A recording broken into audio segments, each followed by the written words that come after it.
Vinny Gognitti was running scared. He could run, but with a bullet in his stomach like a broken bottle of Tabasco, he was quickly running out of time. He knew where his boss was, and I wanted to square things up with Jack Lupino. Gognitti would be moving fast. I don't know about angels, but it's fear that gives men wings.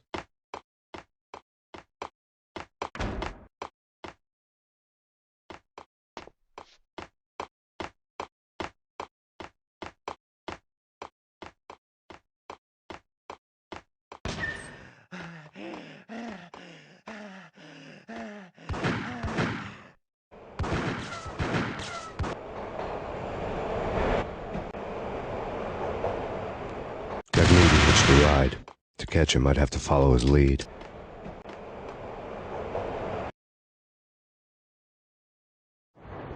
This was my second train ride of the night. The way it started didn't promise anything better than the last one. Freezing wind tearing at my face like sandpaper and razors, ice hard and slick under my hands and feet, and somewhere in the background the wail of sirens, the city howling after me. New York sped by in fast forward, dark rooftop water towers and a dead forest of antennas and chimneys, all a blur. When the train he was riding slowed down, Gognitti made his move.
It's Payne! He's coming down the stairs! Shoot the bastard! Okay, boss, you got it. No problem. All right.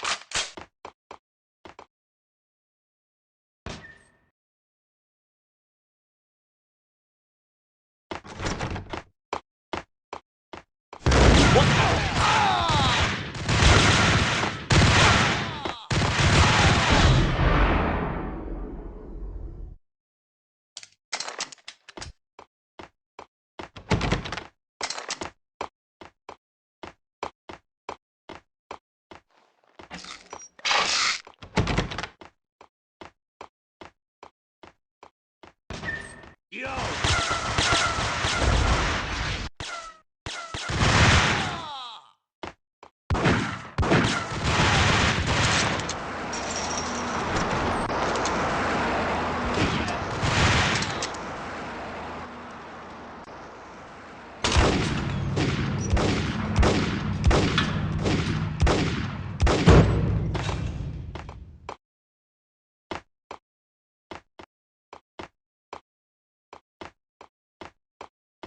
What the hell?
We're gonna be rich. Freaking rich. Even richer than that.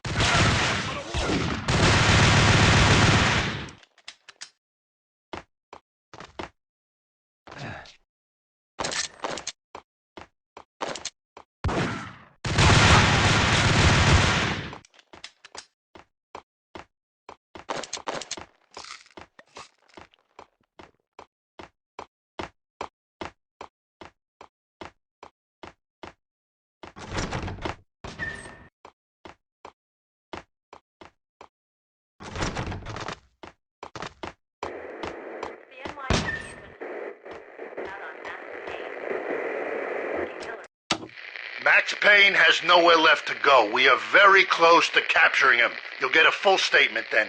Right now, I've got better things to do, ma'am. That was Deputy Chief Jim Bravura from the NYPD with no further comment at this time.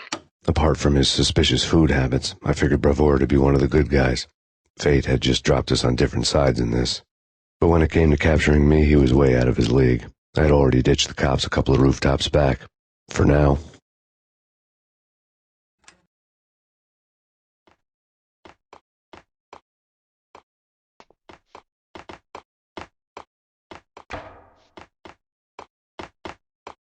He's coming! I can hear him! Ready?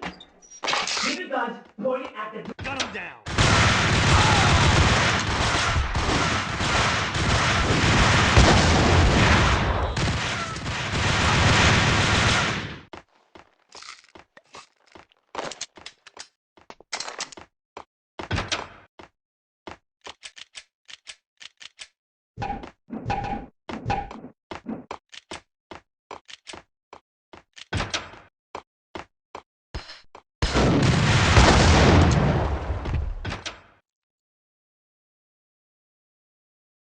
Open, goddammit!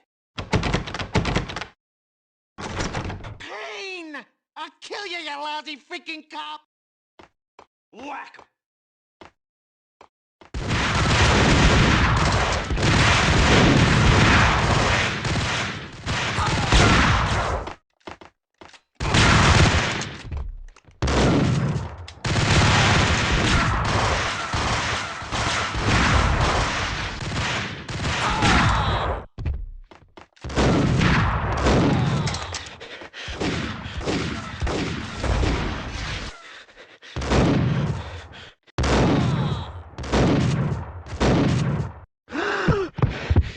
Gognitti ran out of steam in a dead-end alley with steam boiling out of the sewer grates like all the fires of hell were burning high beneath us. It was shakedown time. Where's Lupino? Screw you! Bad start, Vinny. Ah! Police brutality! I rate pretty high on that. You can't just hurt me in cold blood! Just keep telling yourself that. Listen good, Candyman. I'm not gonna be anybody's fall guy. I want to know where your boss is hiding. There was no glory in this. I hadn't asked for this crap. Trouble had come to me in big dark swarms. The good and the just were like gold dust in the city. I had no illusions. I was not one of them. I was no hero. Just me and the gun and the crook. My options had decreased to a singular course. I'll tell you, just don't hurt me no more! Lupino's at Ragnarok, the nightclub! Book me! Take me home into the freaking jail, just don't hurt me! Your rights will be read at your funeral. Ragnarok was Lupino's private nightclub, a den of drugs built into an old theater. I knew what waited inside. V-head junkies ready to explode in random acts of senseless violence. And Lupino's goon squad, the worst stone-cold killers this side of hell. Ragnarok was as inviting as a headache, flickering and flashing to a machine gun beat. The belly of a nightclub was a gothic theme park that began with bondage games and led to the nasty stuff from there. As subtle with its dark message as a cop killer bullet through the heart. Like father, like son. Just like Jack Lupino.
The book had never been a bestseller.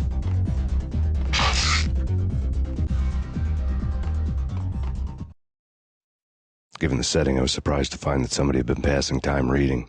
The paperback was entitled, The Age of Murder and Storm. The blurb on the back mentioned Norse mythos and Ragnarok, the end of a Viking world with a terrible winter that covered the earth in ice, when vile crimes were rampant and all humanity lost. I could see how somebody impressionable might get it into their head that we were at the end of time. I was also beginning to see what the nightclub and its owner were all about.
Books on the occult had been piled on the table.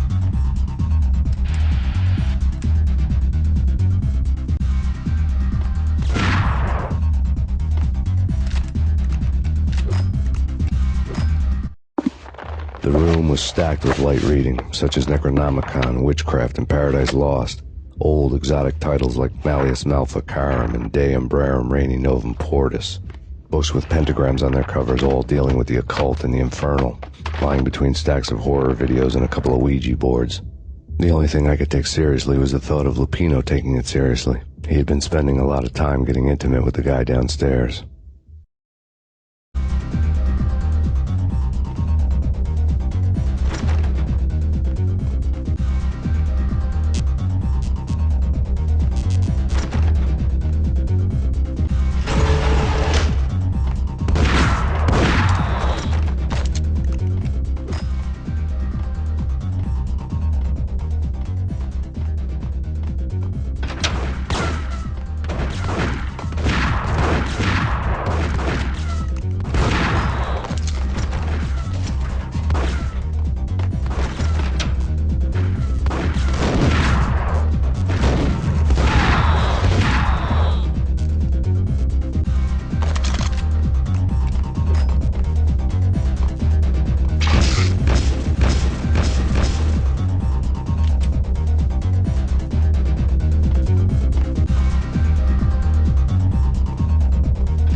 cult had been piled.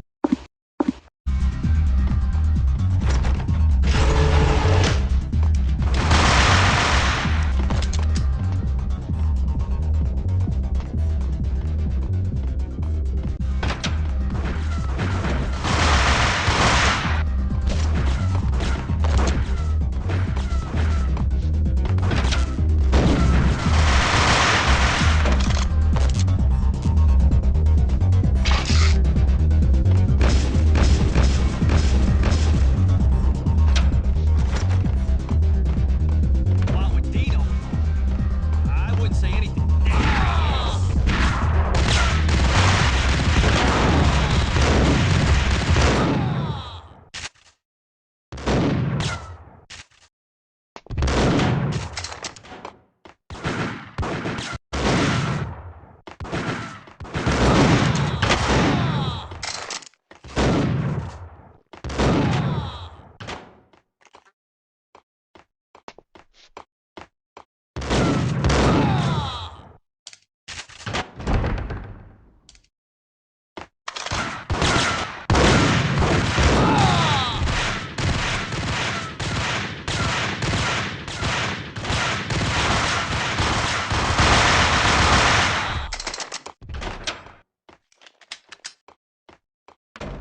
Yeah.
Karaoke never was my scene.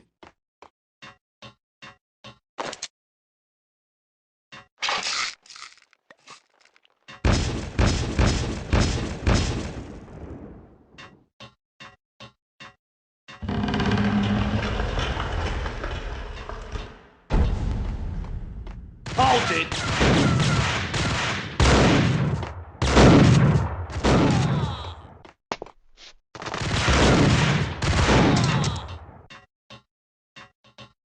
Damn!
The backstage area led to Lupino's inner sanctum. The hot air inside was like an invisible wall, thick with incense and something else, a sickly sweet smell that made you gag. This was the rotten core of the Big Apple. Lupino lurked somewhere ahead, like a spider at the center of his web, waiting. The vapors in the air started to make my head swim. Torn pieces of a letter lay scattered. Punchinello had threatened Lupino in writing. The note had been torn to pieces, bloody fingerprints all over them. Don't want you to think that one of my boys is not playing with a full deck. Shape up, Jack. We are running a business here. I'd hate to send the trio to strong-arm you. The trio were the Don's notorious henchmen. It was obvious that Lupino hadn't been intimidated by the threat. Lupino's notes covered the table.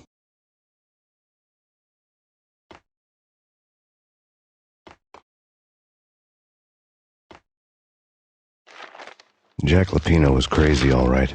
The table was scattered with notes of demented arcane nonsense written in rusty blood, a mishmash list of demons, devils, and dark gods evoked. Beelzebub, Asmodeus, Baphomet, Lucifer, Loki, Cthulhu, Lilith, Hera, blood given to you all. He was after that old Faustian deal, your soul for power and fortune.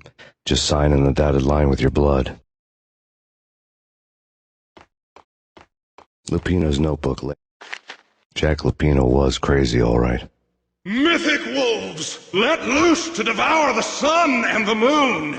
Lupino is the wolf. I'm Mr. Beast, the big bad Fenris wolf. I'm the end of the world man, wearing the flesh of fallen angels. After Y2K, the end of the world had become a cliché. But who was I to talk? A brooding underdog avenger alone against an empire of evil, out to right a grave injustice. Everything was subjective. There were only personal apocalypses. Nothing is a cliché when it's happening to you. The flesh of fallen angels! Come to me all! Astaroth, Beelzebub, Asmodeus, Baphomet, Lucifer, Loki, Satan, Cthulhu, Lilith, Hera! Blood to you all! Secret. Living under the skin of reality. I've seen it. The corruption of flesh. Ow! I'm the wolf, yeah! I am the wolf! It's close. It's coming. You have come. A witness to the end of time. Hey, yeah. It's now! I will rise to her side! I don't need the words! I'm beyond the words!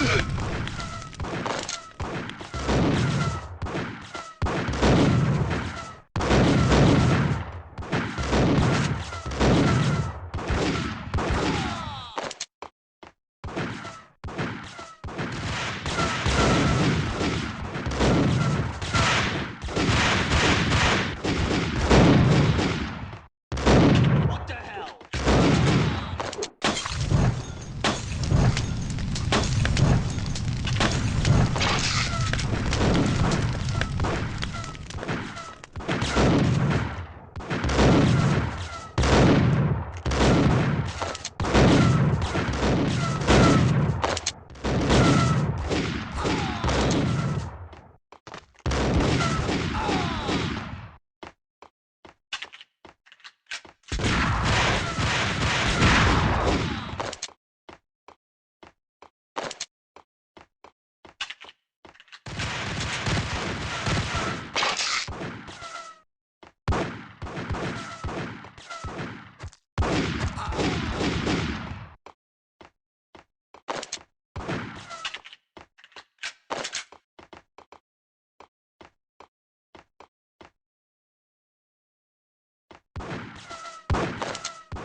I had known there'd have to be a catch in it somewhere, and this one was the Empire State Building of catches. Lupino was pumped up and dying to go 15 rounds with a mutant alligator. And then he started this spooky monkey talk, straight from a bad dream. Mine. I have tasted the flesh of fallen angels. I've tasted the devil's green blood. It runs in my veins. I've seen beyond the world of skin, the architecture of blood and bow and arrow. Death is coming! She is coming, and hell follows with her. This is the twilight winter. I am ready to be her son. Her time is now, and all who stand in her way must die!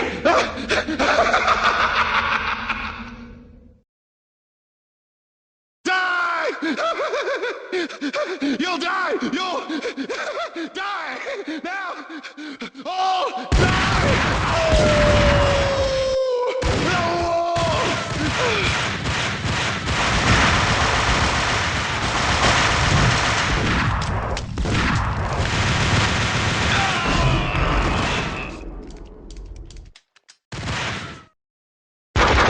When Lupino finally went down, I wanted to make real sure he'd stay that way.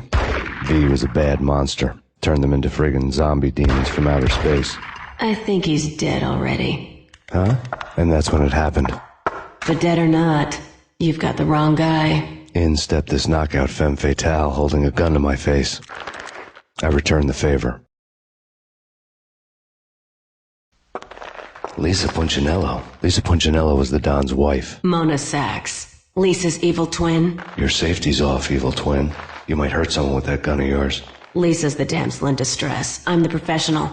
I'd blow you away without batting an eye. Sure, and you can check out my credentials splattered all over this joint.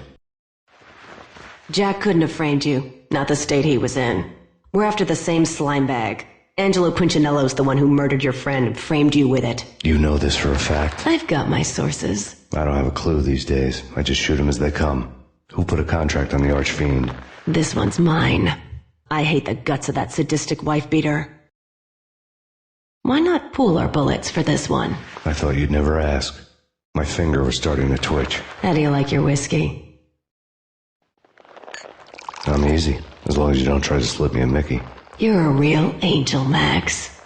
It was good stuff. Tasted sweet as honey going down. Nothing personal. Can't risk you going berserk and getting Lisa killed.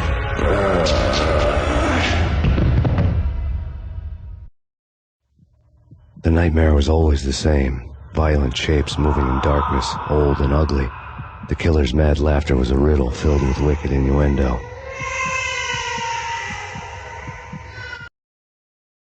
Somewhere, the baby was crying.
should have known it when we found you snoring next to Lupino's corpse. A comedian, huh? The pictures were filled.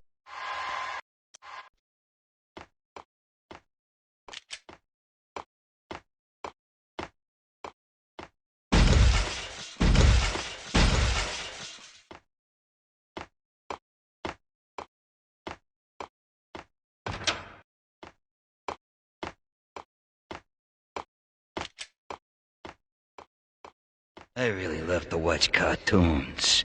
Captain Baseball Bat Boy's my favorite.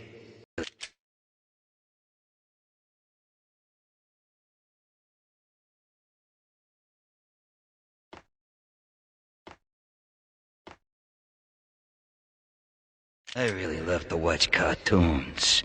Captain Baseball Bat Boy's my favorite. I really love to watch cartoons. Captain Baseball Bat Boy's my favorite.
No. No, no, please, God, no.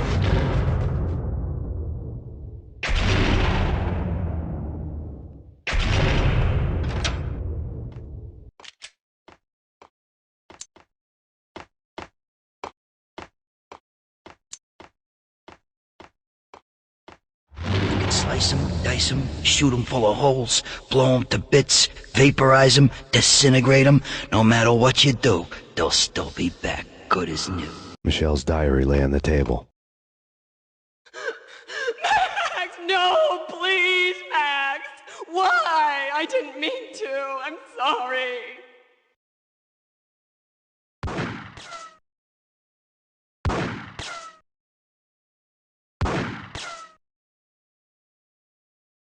Murderer! You killed her!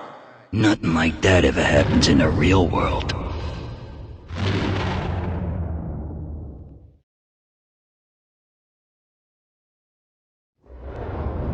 I woke up in a bad dream. My head felt 2 sizes too small for my brain. Max Payne. I envy your name. And the killer was smiling. Pleased to meet you. I'm Frankie the Bat Niagara. Niagara, as in you cry a lot? He had a baseball bat and I was tied to a chair. Pissing him off was the smart thing to do.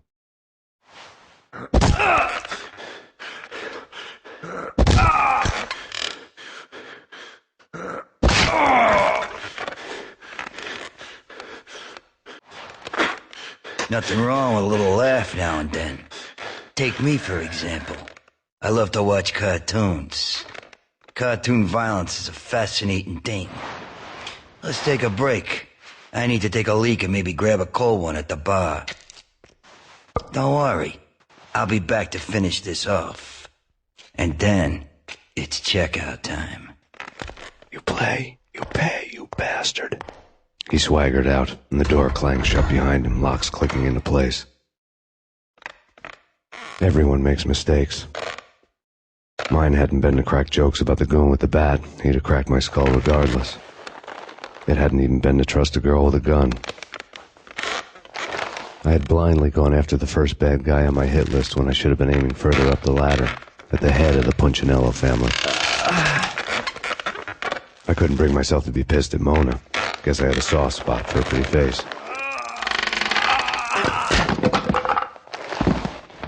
But when somebody decides to play baseball with your head, you tend to get sore. They had dragged me back to the basement of Lupino's hotel. I was beaten, bruised, and blue. I felt like the chair I had broken to get free.